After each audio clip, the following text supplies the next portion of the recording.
Hello ಸ್ನೇಹಿತರೆ, ನಮಸ್ಕಾರ. ನಿಮ್ಮೆಲ್ಲರಿಗೂ ಮತ್ತೊಮ್ಮೆ ನಮ್ಮ TV5 ಕನ್ನಡ ನ್ಯೂಸ್ಗೆ ಸ್ವಾಗತ.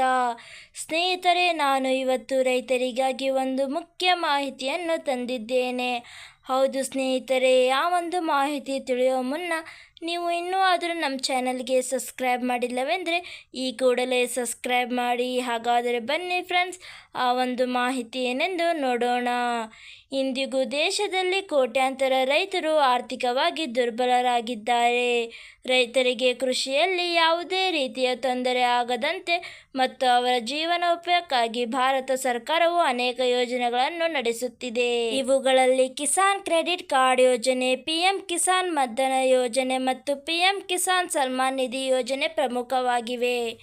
ಪ್ರಧಾನಮಂತ್ರಿ ಕಿಸಾನ್ ಸನ್ಮಾನ್ ನಿಧಿ ಯೋಜನೆಯಡಿ ರೈತರಿಗೆ ಕೇಂದ್ರ ಸರ್ಕಾರವು ಪ್ರತಿ ವರ್ಷ ₹6,000 ಆರ್ಥಿಕ ನೆರವು ನೀಡುತ್ತದೆ. ಸರ್ಕಾರವು ವಾರ್ಷಿಕವಾಗಿ ₹6,000 ಈ ಆರ್ಥಿಕ ನೆರವನ್ನು 3 ಕಂತುಗಳ ರೂಪದಲ್ಲಿ ಬಿಡುಗಡೆ ಮಾಡುತ್ತದೆ.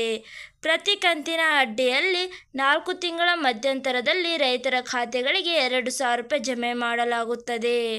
ಭಾರತ ಸರ್ಕಾರದ ಈ ಯೋಜನೆಯ ಲಾಭವನ್ನು ದೇಶಾದ್ಯಂತ ಕೋಟ್ಯಾಂತರ ರೈತರು ಪಡೆಯುತ್ತಿದ್ದಾರೆ. ಅದೇ ಸಮಯದಲ್ಲಿ ಈ ಯೋಜನೆಯ ಲಾಭವನ್ನು ತಪ್ಪಾದ ರೀತಿಯಲ್ಲಿ ಪಡೆಯುತ್ತಿರುವ ಅನೇಕ ರೈತರು ದೇಶದಲ್ಲಿದ್ದಾರೆ.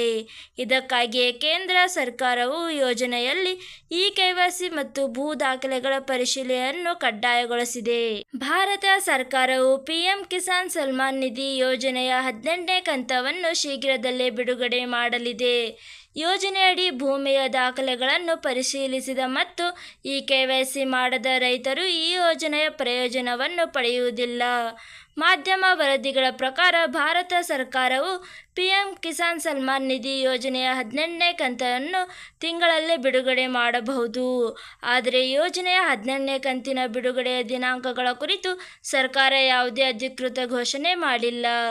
ಯೋಜನೆಯಲ್ಲಿ KYC ಮಾಡಲು ನೀವು ಮೊದಲು PM ಕಿಸಾನ್ ಪೋರ್ಟಲ್ಗೆ ಹೋಗಬೇಕಾಗುತ್ತದೆ. ಇಲ್ಲಿ ನೀವು ಫಾರ್ಮರ್ ಕಾರ್ನರ್ನಲ್ಲಿ KYC ಆಯ್ಕೆಯನ್ನು ಅನುಸರಿಸಬೇಕಾಗುತ್ತದೆ. ಇದರ ನಂತರ ನೀವು ಕೇಳಲಾದ ಎಲ್ಲ ಅಗತ್ಯ ಮಾಹಿತಿಯನ್ನು ನಮೂದಿಸಬೇಕು ಮತ್ತು ಉಳಿದ ಹಂತಗಳನ್ನು ಅನುಸರಿಸಬೇಕು. ಅಗತ್ಯವಿರುವ ಎಲ್ಲ ಹಂತಗಳನ್ನು ಅನುಸರಿಸುವ ಮೂಲಕ ಈ ಯೋಜನೆಯಲ್ಲಿ ನಿಮ್ಮ KYC ಪ್ರಕ್ರಿಯೆಯನ್ನು ನೀವು ಸುಲಭವಾಗಿ ಪೂರ್ಣಗೊಳಿಸಬಹುದು.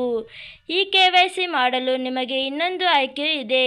ಅದಕ್ಕಾಗಿ ನೀವು ನಿಮ್ಮ ಹತ್ತಿರದ ಸಾರ್ವಜನಿಕ ಸೇವಾ ಕೇಂದ್ರಕ್ಕೆ ಹೋಗಬೇಕಾಗುತ್ತದೆ. PM ಕಿಸಾನ್ ಸನ್ಮಾನ್ ನಿಧಿ ಯೋಜನೆಯ ಅಡಿಯಲ್ಲಿ ನೀವು ಇನ್ನೂ ಭೂ ದಾಖಲೆಗಳನ್ನು ಪರಿಶೀಲಿಸದಿದ್ದರೆ ಅಂತಹ ಪರಿಸ್ಥಿತಿಯಲ್ಲಿ ನೀವು ನಿಮ್ಮ ಹತ್ತಿರದ ಕೃಷಿ ಕಚೇರಿಗೆ ಹೋಗಬೇಕಾಗುತ್ತದೆ. ಅಲ್ಲಿಗೆ ಹೋಗುವ ಮೂಲಕ ನೀವು ಯೋಜನೆಯಲ್ಲಿ ನಿಮ್ಮ ಭೂ ದಾಖಲೆಗಳನ್ನು ಸುಲಭವಾಗಿ ಪರಿಶೀಲಿಸಬಹುದು. ಇವತ್ತಿಗೆ ಇಷ್ಟೇ ಸ್ನೇಹಿತರೆ. ಈ ಒಂದು ವಿಡಿಯೋ ಇಷ್ಟವಾದಲ್ಲಿ ಲೈಕ್ ಮಾಡಿ ಹಾಗೂ ನಮ್ಮ ಒಂದು ಚಾನಲನ್ನು ಸಬ್ಸ್ಕ್ರೈಬ್ ಮಾಡುವುದನ್ನು ಮರೆಯಬೇಡಿ. ಹಾಗೂ ಈ ಒಂದು ವಿಡಿಯೋವನ್ನು ನಿಮ್ಮ ಎಲ್ಲ ರೈತ ಬಾಂಧವರೊಡನೆ ಶೇರ್ ಮಾಡೋದನ್ನು ಮರೆಯಬೇಡಿ.